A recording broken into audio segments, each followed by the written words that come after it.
بسم اللہ الرحمن الرحیم۔ حضرت محمد مصطفیٰ صلی اللہ علیہ وآلہ وسلم بطور ایک سپہ سالار فضا میں گرد اڑ رہی ہے۔ سامنے دشمن کی صفیں ہیں، تعداد کم ہے، وسائل محدود، لیکن ایک ہستی ایسی کھڑی ہے جس کے ساتھ صرف تلوار نہیں، ایمان، حکمت اور عدل ہے۔ یہ ہے ہمارے پیارے نبی حضرت محمد مصطفیٰ صلی اللہ علیہ وسلم۔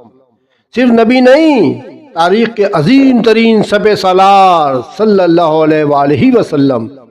یہ وہ کمانڈر تھے جو جنگ سے پہلے صلح کو ترجیح دیتے تھے، جو تلوار اٹھانے سے پہلے آخری بار ہدایت کا پیغام دے دیا کرتے تھے۔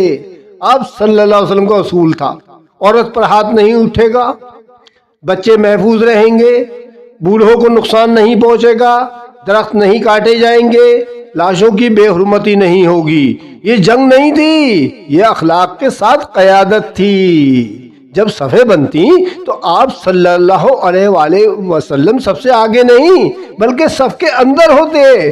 سپہ سالار ہو کر بھی اپنے ساتھیوں سے ممتاز نظر نہ آتے۔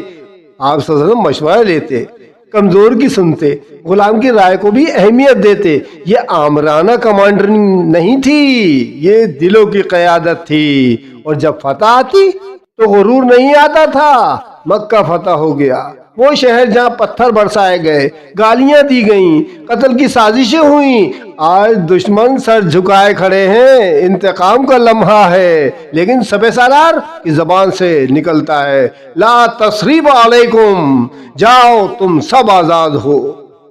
یہ جملہ صرف معافی نہیں تھا، یہ تاریخ کی سب سے بڑی اخلاقی فتح تھی۔